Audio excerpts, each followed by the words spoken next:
guys, it's Gracie, and today I'm going to tell you about the top 10 best books I read in 2017. So I have 10 books that out of the 54 books that I read this year that were my favorite, and I could not for the life of me order them, so I'm order them in which was better.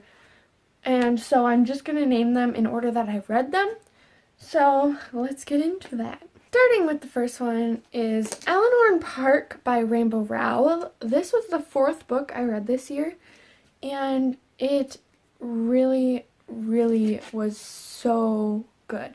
It was written so well. The characters and the plot line just were very emotional, and they made you love them, and I just love it so much because it's like heartbreaking in the best way, and I think everyone should read this book. The next best book I read this year was All the Right Places by Niven.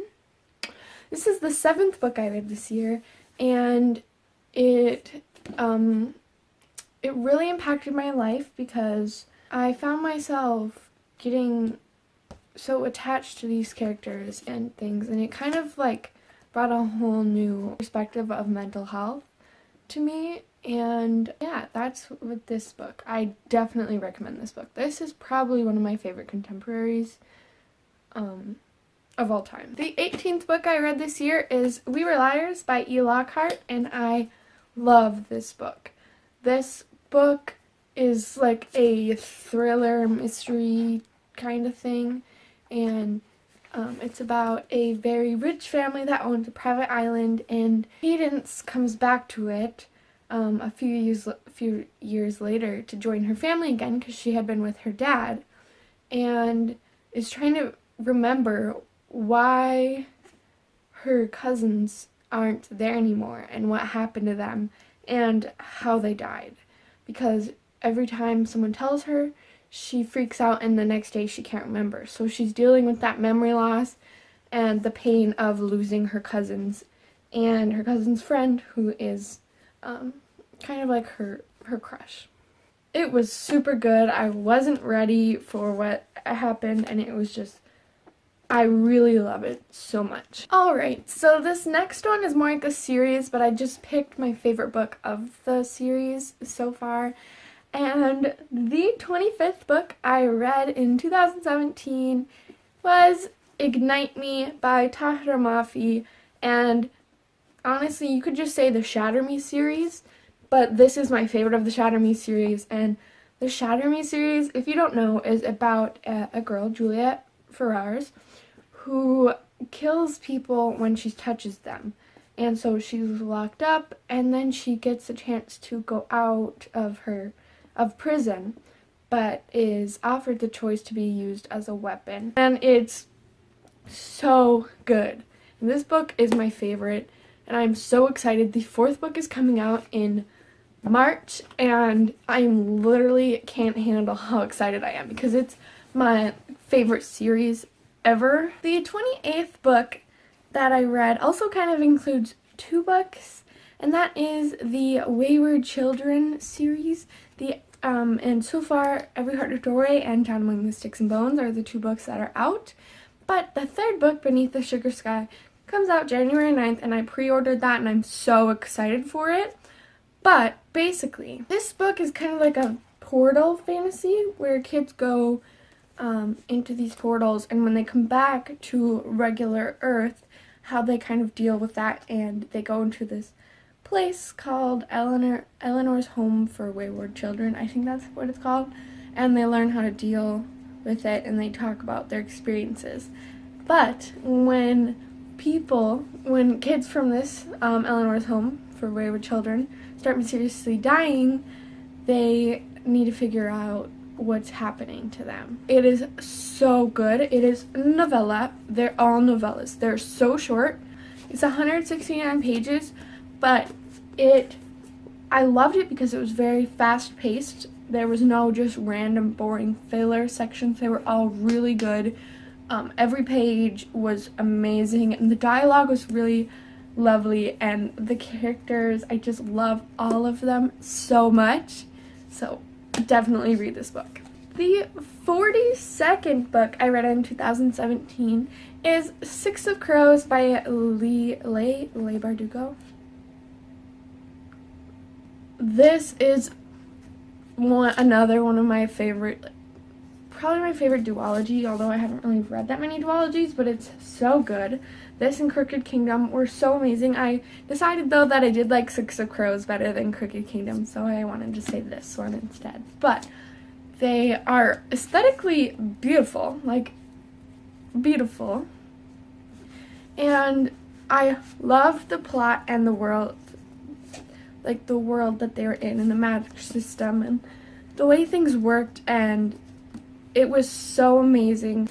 The 43rd book I read in 2017 is Everyone's Alien When You're Alien Too by Jomny. It is kind of like a graphic novel. I don't know how. I believe it's a graphic novel.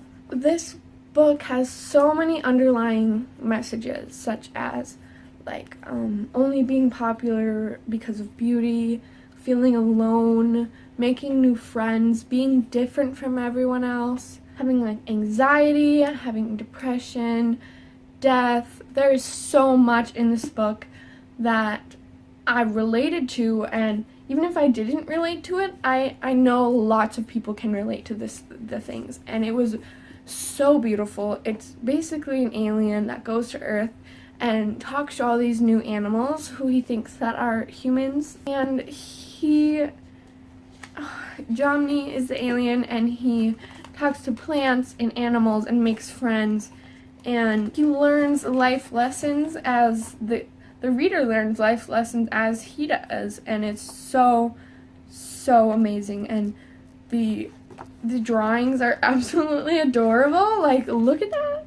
Jomny is my favorite alien, and I just think everyone should pick this book up because it is so meaningful and so beautifully written. I never thought a graphic novel about an alien could have an impact on me as much as it did, but it definitely, award goes to this book for most meaningful book that I read this last year. The next book that I'm including on this list was the 45th book I read, but it was an audiobook, and that is They Both Die at the End by Silvera. I loved They Both Die at the End so much. Again, it was very meaningful to me because it kind of explored the ideas of grief and being afraid to die, and kind of like using your days wisely because we don't get as much time as we think always.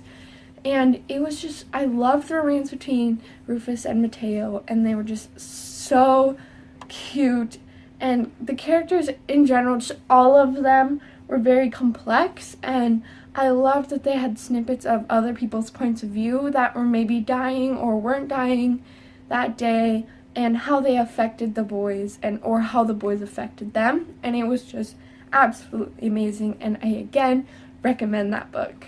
The 53rd book that I read, that is Between Shades of Grey by Ruta Sepetys.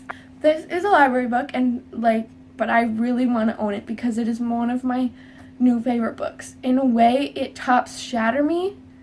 It is kind of like my new favorite standalone, but because Shatter Me and Between Shades of Grey are so different, you can't really compare them. This book follows Lena, a 15-year-old girl from Lithuania, and it talks about the part of World War II that isn't really talked about as much. Basically, in part of World War II that you don't hear about is that the Soviet Union occupied the Baltic states of Lithuania, Estonia, Latvia, there's a couple others I can't remember, and put everyone who was educated or who they found anti-Soviet because they were educated on a list and took them to forced labor camps, and a lot of them starved, a lot of them were killed, and it is an altogether heartbreaking but beautiful book. And I highly agree with this at the top. It says, few books are beautifully written, fewer still are important. This novel is both. The Washington Post.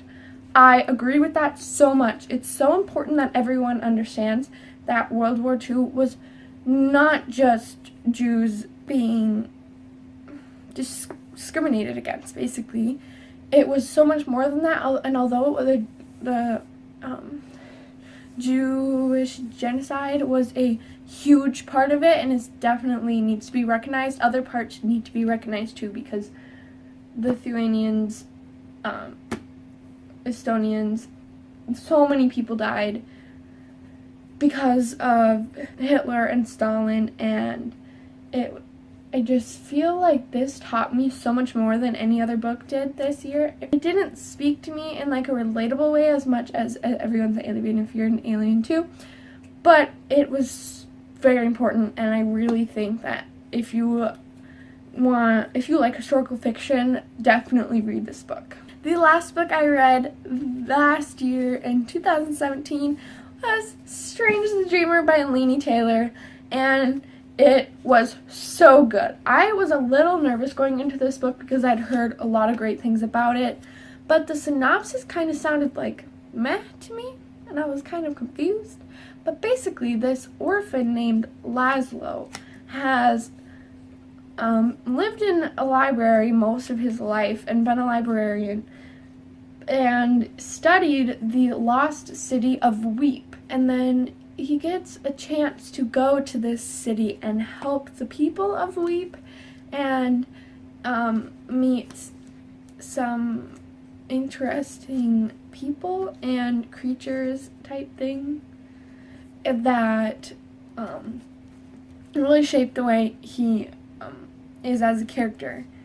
And I'm so excited for the next book in this series, because I don't know if it's going to be a series, a trilogy, a duology. I don't know how many books there are going to be. All I know is that this is Strange the Dreamer of the Strange the Dreamer #1. So, first book of the Strange the Dreamer series. Laszlo Strange is an amazing character, and I love so many of their characters too. And I would recommend all of these books to anyone that doesn't know what to read and really want something good. I rated these all 5 stars, so if that shows anything, definitely read them if you think they sound interesting. And that was the top 10 books I read in 2017. Let me know if you read any of these books in 2017 and if you enjoyed them as much as I did, or what were your top 10 books of 2017. Let me know in the comments. I always love getting comments. Don't feel shy. Comments are my favorite things because then I get to respond, and that's the best. I hope you guys enjoyed this video, and goodbye!